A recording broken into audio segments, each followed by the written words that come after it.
Welcome, everybody, to the World of Ability Podcast Network. My name is Emily Gomer, and I am a podcast engineer here. But we're excited to bring you another episode of the World of Pets with Debbie Hayes. And we have a great guest today, so I am going to pass it over to Debbie to. Thanks, Thank you, Emily. Emily. Okay, so we want our pets to live a safe life. We want them to feel safe with us. We want them to feel our unconditional love, just like we feel unconditional love for them. We also want them to live a long time, and we want that life to be a great life.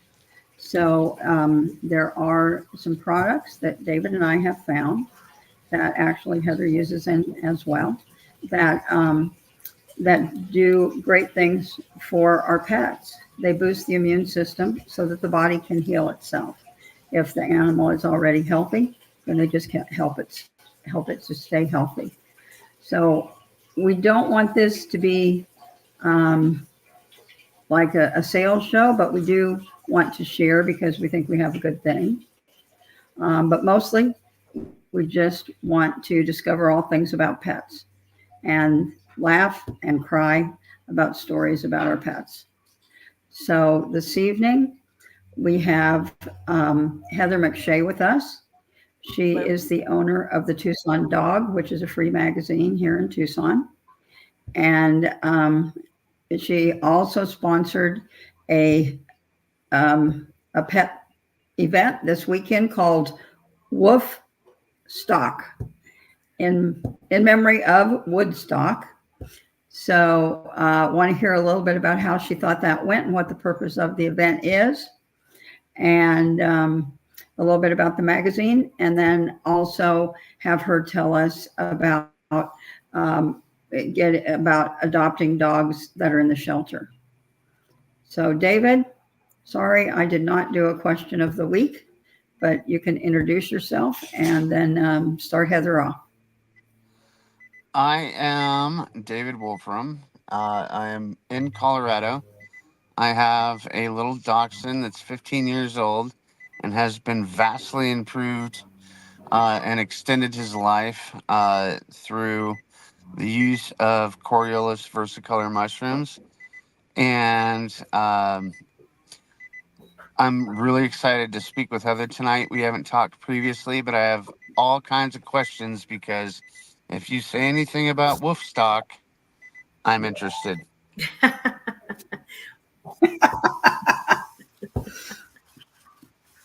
Okay, so Heather, can you tell us about the history of Woofstock and a little bit about it? Yeah, actually, we've been doing Woofstock for, well, I'm a new owner of the magazine. I bought the magazine about 2.5 years ago from Ann Harrington. She started this publication in 2017, and in 2018, I believe, was our first Woofstock. Of course, that was pre-pandemic, so we brought probably about, I think that first event, we had about over 7,000 people show up to that event. It was huge. It was at Reed Park. It was a huge adopt-a-thon. We bring rescues and shelters from all over Tucson, all local Pima County and surrounding areas. And generally, we have about 200 dogs for adoption, 15 to 25 shelters and rescues. Some of them bring 45 dogs. Some of them bring, 5 dogs, just depending on what they have. Okay, so the purpose of the event is on the adoption side. Yes, it is an adopt-a-thon. It's a dog fest. Okay. And adopt-a-thon. Yeah.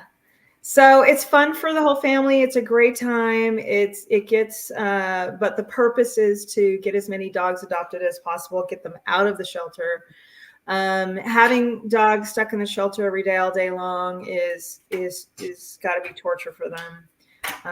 And so getting them out and seeing people, and the people can see the dogs kind of out socializing with other animals and with people, their handlers. It's makes them more adoptable.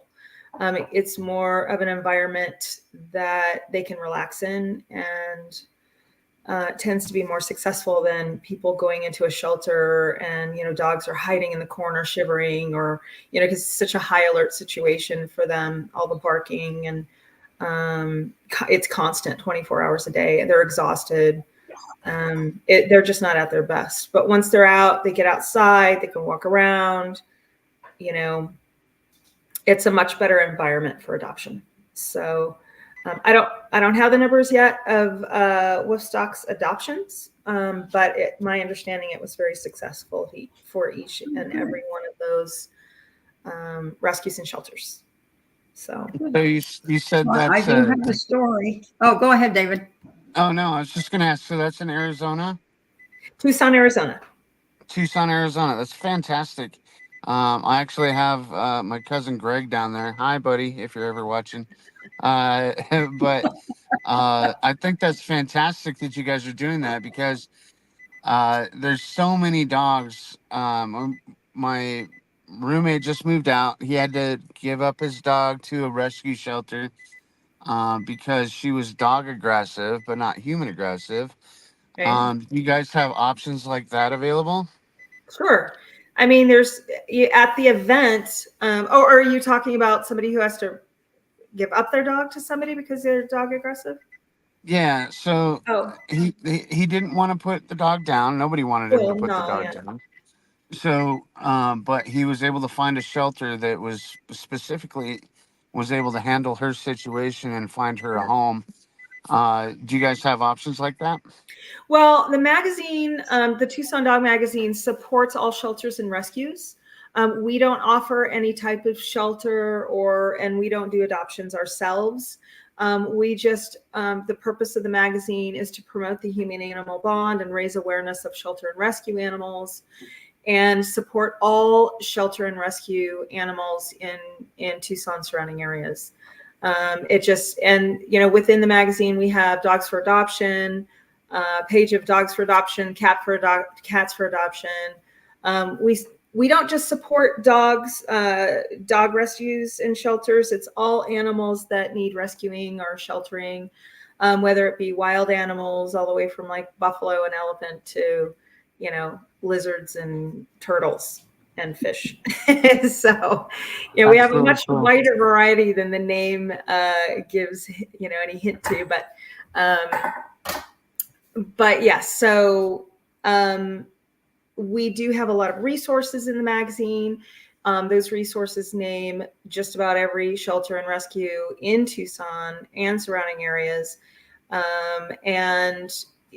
When people call me and ask me that exact question, I just point them in the direction of all of those shelters and rescues.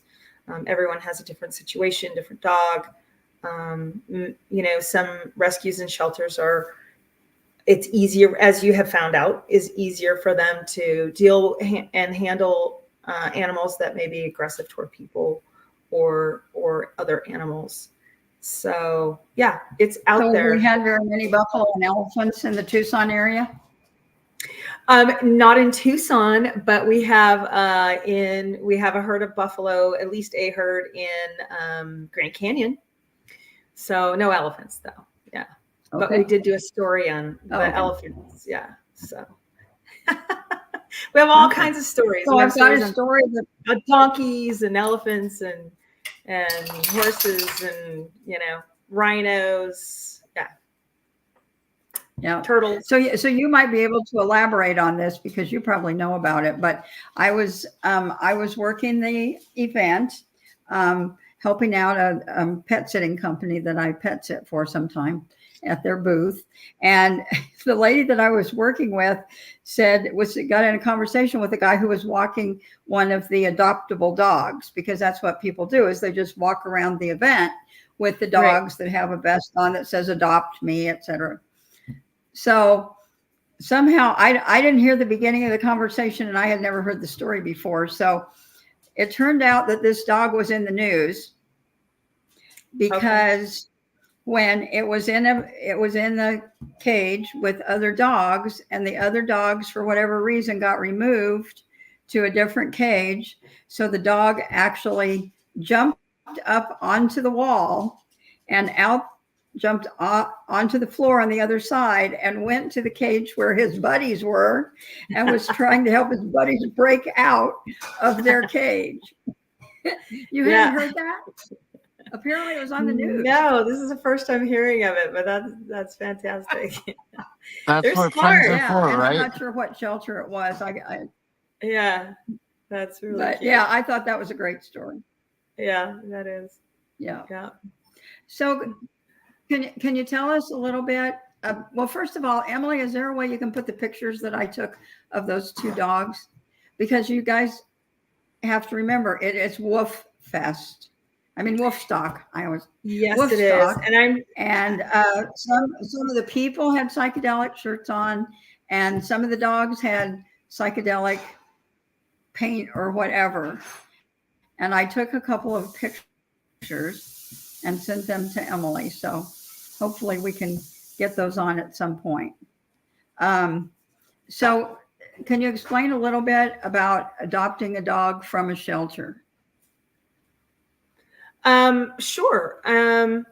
All shelters and rescues are a little bit different. Can you hear me, Heather? Yeah.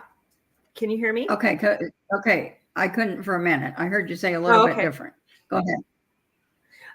Yeah, every shelter is a little bit different. Some require, signing up and having an application for a dog that you want. For example, my son, who lives in Massachusetts, saw this dog at Pathways for Paws here in Tucson, and he said, I want that dog. And so there was 40 applications for that dog.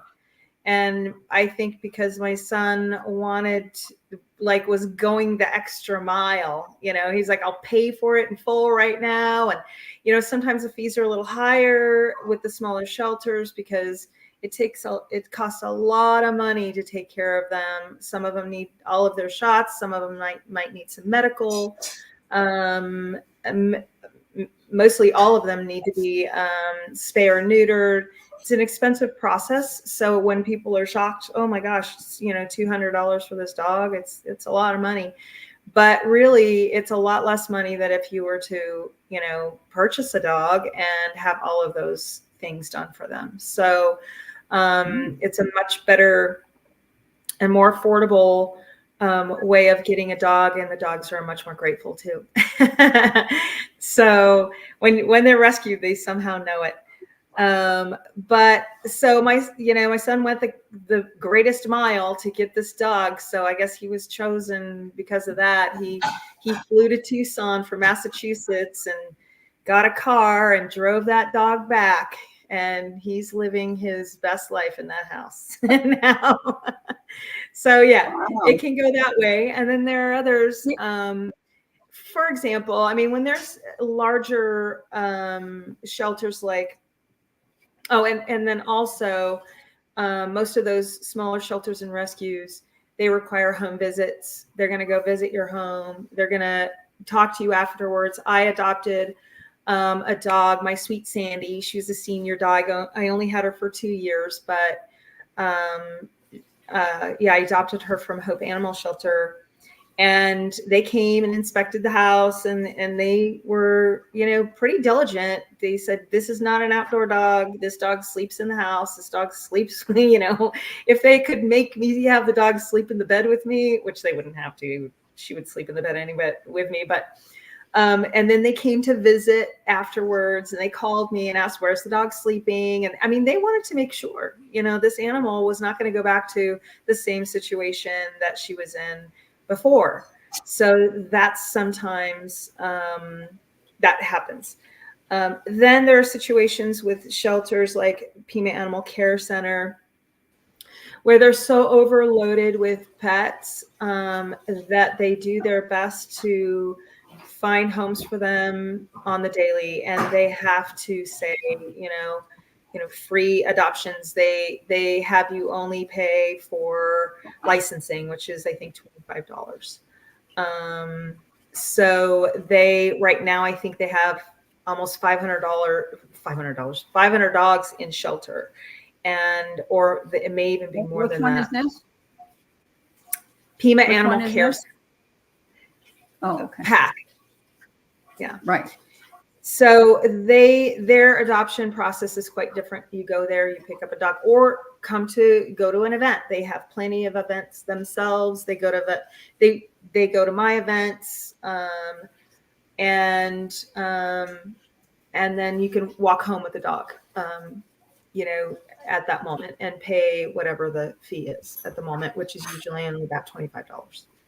So. Right. Yeah. We were And discussing that at the home show because I did marketing for the pet sitting company at the home show too. And okay. I think it was PAC that was right next door to us, their booth.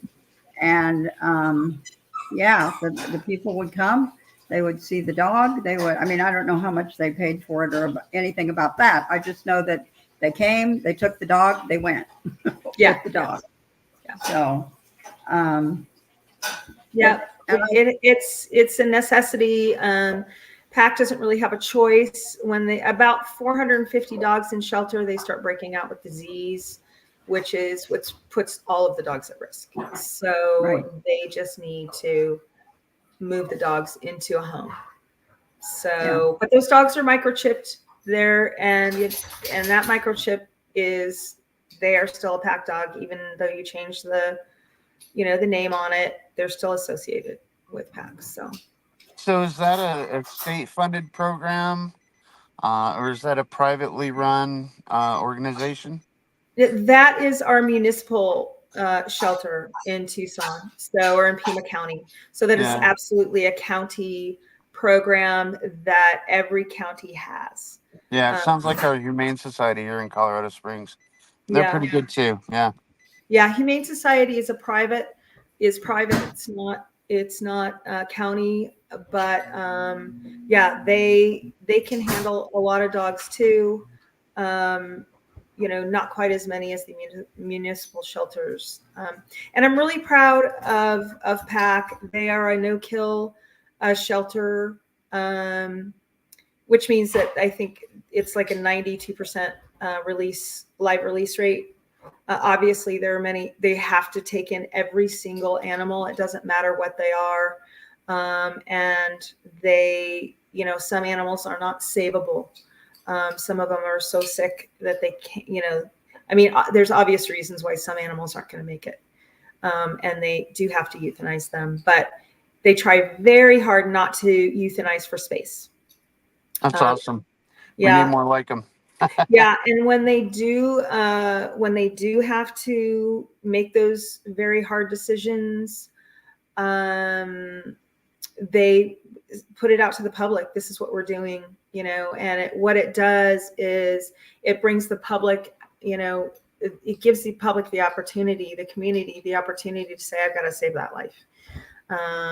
So some people think it's really horrible that they're saying, oh, we have a at-risk, or euthanasia list right now. But what they don't understand is that if there's too many dogs in the shelter, then it puts all the dogs at risk. So I think, there are many solutions, but Tucson is doing pretty good comparatively, to other no-kill shelters and certainly other counties in the country. So. Could you tell us a little bit about the dogs that you featured in the Tucson Dog? I think it was around Christmas time, the ones that had been there for the longest tenure. Yes. Yeah. I had decided that it was time to get some of these dogs out of the shelter if possible. And I just wanted to do everything we can. I mean, we do showcase in the magazine the dogs for adoption. We generally choose the ones that have been there the longest and in shelter. There are some that have been there for a lot longer or not adopted, but they've been in some sort of foster situation. They're not necessarily in shelter. But there was 5 dogs that had been there going on a year, 9 months to a year. So we did a story on those 5 dogs and went out and did a photo shoot at PAC. And 2 of them were adopted. One of them, who was on the cover, ended up on the high risk list, and it was just, I couldn't believe it. So we just, pushed it out as much as we could to get that dog adopted, or at least get a foster. And he just got a foster home. So 3 out of 5 so far. I'm going to keep checking, but there's a lot of people that were very willing, a lot of businesses in Tucson that were willing to share in that responsibility and share and give their support. Like, for example, we had Complete Canine that's offering those 5 dogs that were adopted, or as many that we could get adopted, training. We had people offering boarding, daycare, grooming, treats, bowls, anything, food, so many different things. So there was about 15 different businesses that kind of pitched in with that. So that's our next goal, is to get all those services out to the people that have been good enough to save those dogs' lives. That's great. Do you have any sponsors that you want to give credit to for, donating anything, or is that just kind of a private thing? No. Well, I mean, the Tucson Dog itself, we're a free magazine, so we depend on our advertising partners. We have amazing partners, PAC, Humane Society, Sunshine Therapy Animals, Como Pet Lodge, Complete Canine. We, just if you look through the magazine, those are all the people that I just am so grateful for, all the businesses that I'm, every animal that's saved, it's, through this magazine, and any awareness that's been brought up through this magazine, it's because of them. I couldn't do this without their generous advertising opportunities in the magazine. So yeah. And I think I mentioned that I think I mentioned that the magazine is free, so the Yes. viewership knows that. So where can they find the magazine? So the magazine is in about 175 to 200 different places, depending on, in and around Tucson. Also, given out to different events that we do, and probably gave out about 300 of them, or at least 300 of them to during the Pima Pets on Parade. So they get out there one way or another, but I print about 10,000, or I print 10,000 magazines. They're at any Safeway, Albertsons, Bookman's, Natural Grocers East Side, any library, at thetucsondog.com. There is where to pick up a copy, and you just check there. It's by zip code. So it's in a lot of different places. So.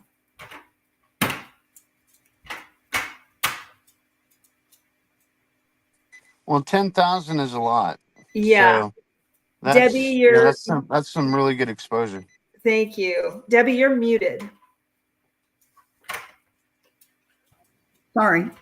That's all right. Yeah. So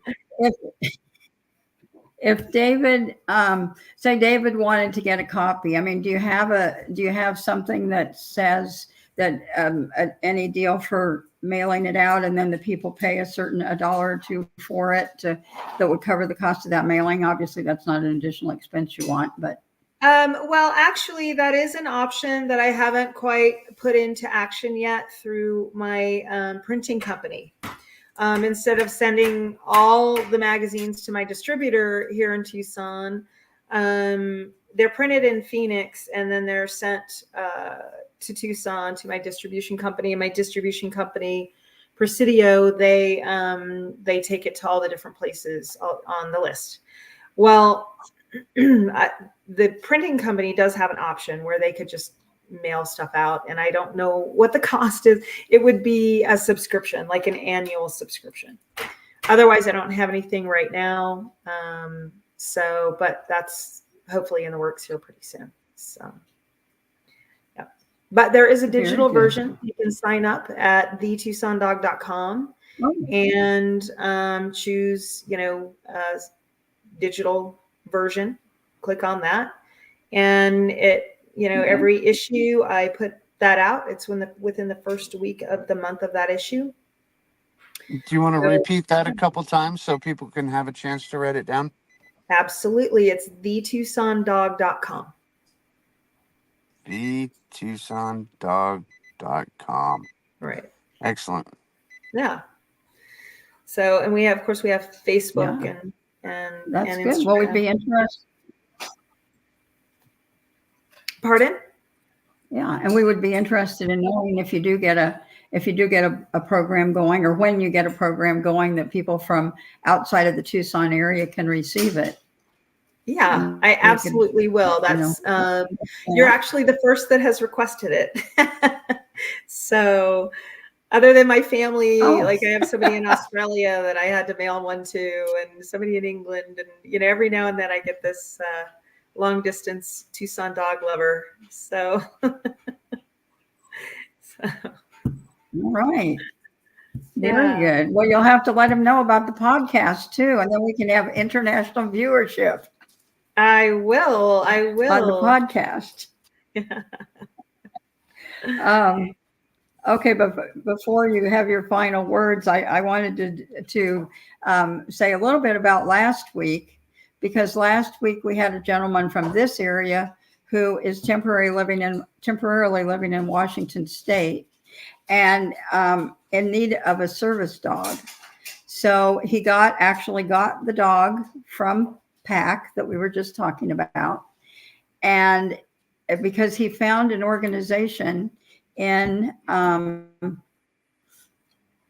Washington area, in Idaho, actually, the Idaho Correctional Institution has their higher level inmates do dog training, which I think is just, it just gives me warm fuzzies to think about that, because of the benefits of the dog and the inmate being able to bond as well, as the fact that they can offer dogs through this nonprofit that's up there in Idaho. And so he's going to get his service dog for the price of dog food for while the dog is in there. And I'm like thinking to myself, were you going to let the dog starve if you kept him at home? So probably, so really it's not paying anything. Right. And and I talked to someone today and I said, watch last week. Maybe you'll think of someone that needs a service dog. And she said, oh, I have some nephews that need a service dog and they can't afford it. And I'm like, I hope that they can get a hold of this organization and,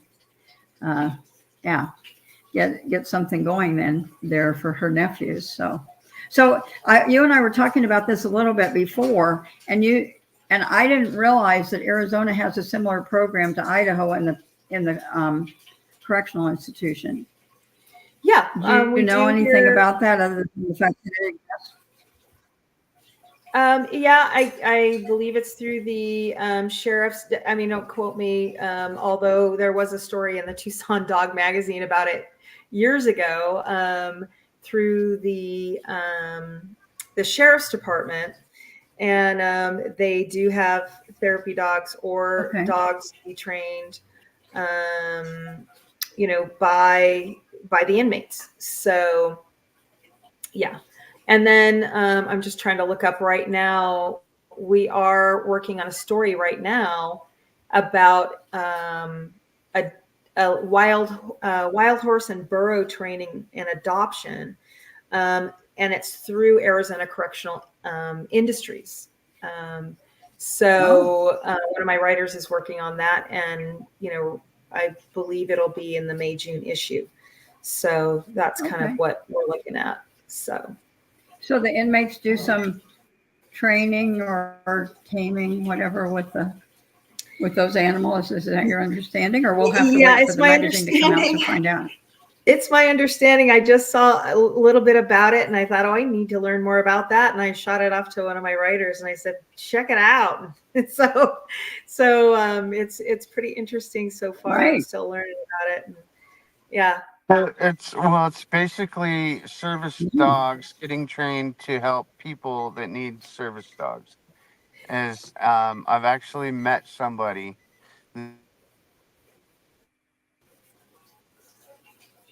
Oh, we lost Sorry you. about that. I got a phone call. Uh, and I What actually happened? met somebody Okay. that went through a program like that here in Colorado. Okay. And unfortunately, the pet that got him out of the system and rehabbed uh, passed away like 2 years after the program. But he has gone on to become a very, very productive individual. And so that's absolutely one of the things that I think that pets can help people with is their mental and emotional well-being. Yeah. And I've seen it firsthand. I mean, clearly my dog has helped me with that too. So, Yeah. but yeah, no, that's a legit thing. And I think that Yeah. we could actually probably push that a little bit more into the system because animals calm people down. If people have Yeah. anger issues or anxiety or whatever, all you need to really do Hmm. is have that companion that doesn't talk back to you, that just loves to see you every time you come home. I think that's so important, Yeah. and it's super practical for people in their lives. Yeah. Yeah. Yeah. Agreed. We have, that's one of the things that Yes. I really would like to move forward with is, education for young kids, getting them involved with the magazine, maybe, getting some schools together and have the kids write articles for the magazine. Lap and Sunshine Therapies and Gabriel's Great idea. Angels, they go into schools and, help kids learn to read with dogs just sitting there, and either somebody reads to them while they're just petting the dogs and paying attention, or kids have the ability to go and read to the dogs because they're very shy about reading to their peers. It's, it can be a very, very intimidating place for kids and even sometimes dangerous depending on, what situations they're in and what, Yeah. where they are.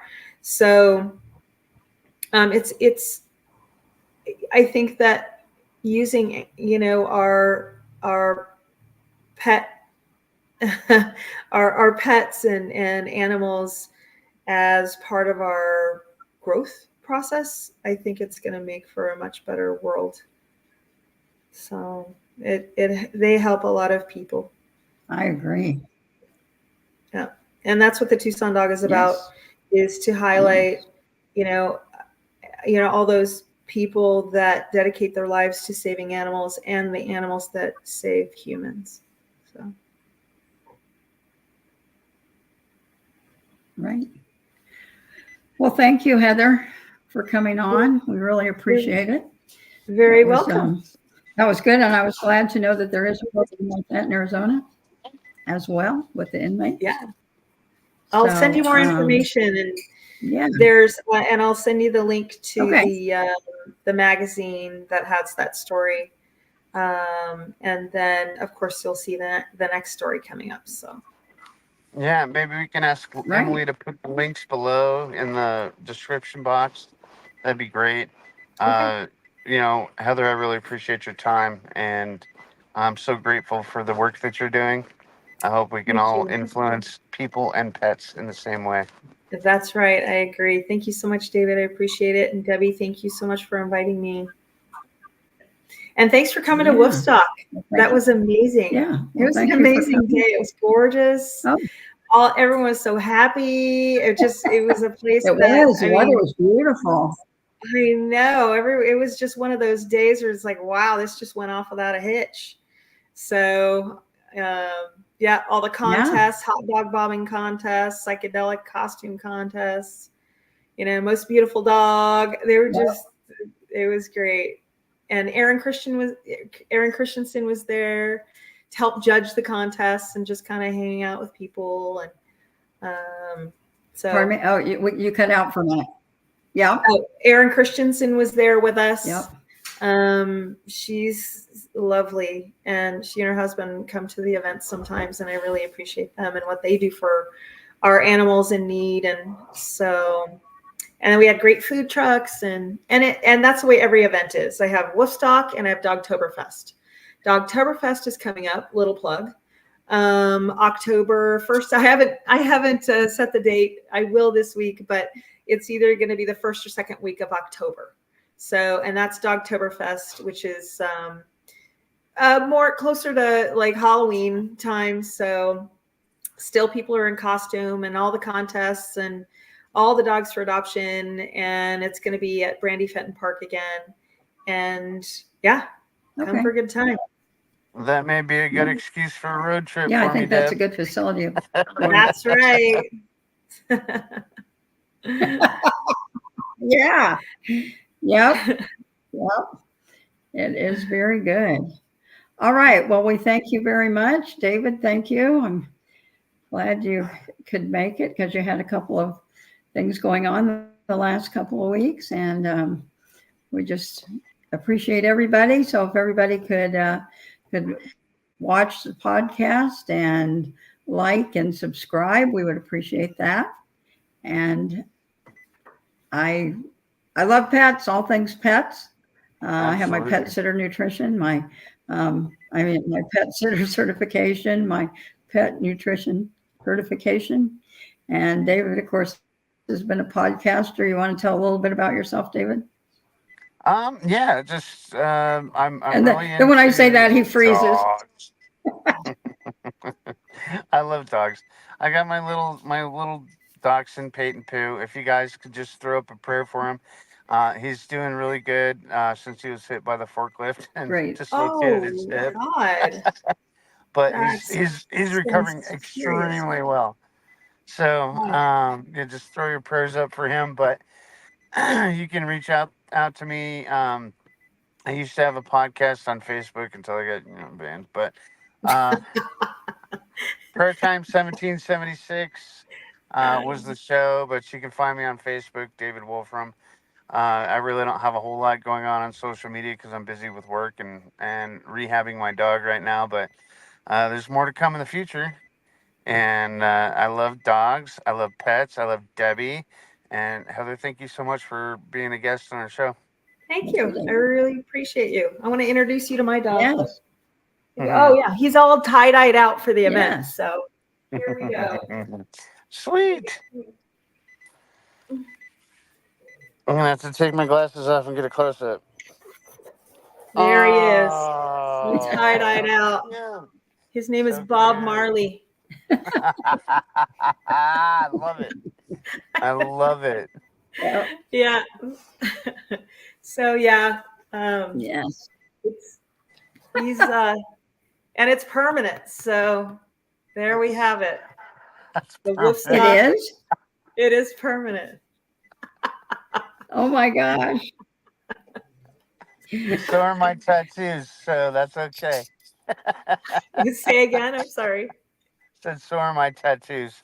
Oh yeah. See, well, I mean, permanent till his fur grows out or his hair. This one has hair apparently, but yeah. He's oh, and there's the other one.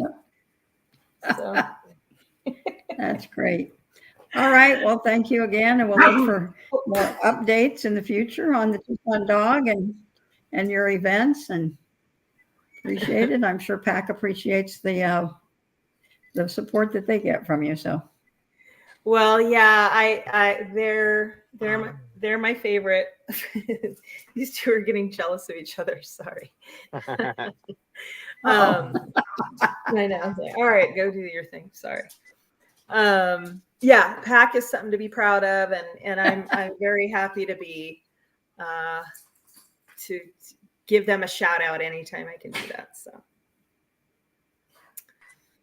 All right. Well, I want to give a special thank you to our engineer, Emily. Thank you so much. If you want to plug your channel before we head out, Deb, all your info. Yep.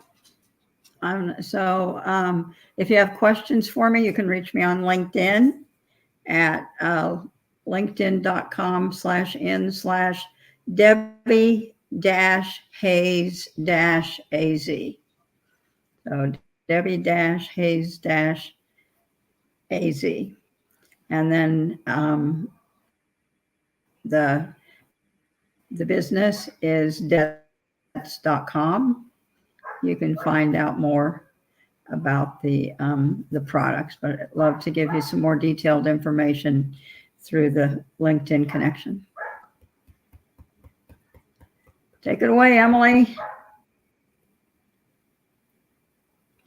She was there for a second. There we go. There she is. Here we go. So thank you everybody for tuning in and joining us. We are here every Tuesday at the same time, 6 o'clock Pacific, 8 Central. So I encourage everybody to either tune in, or if you're interested in coming on the show, to let us know and we can make that happen. So until next week. Yes. Debbie, do we have a topic for next week? All Yeah, right. or Thank you. until next week. I mean, everybody have a safe, dark week. Okay. God bless you all. Thank you very much.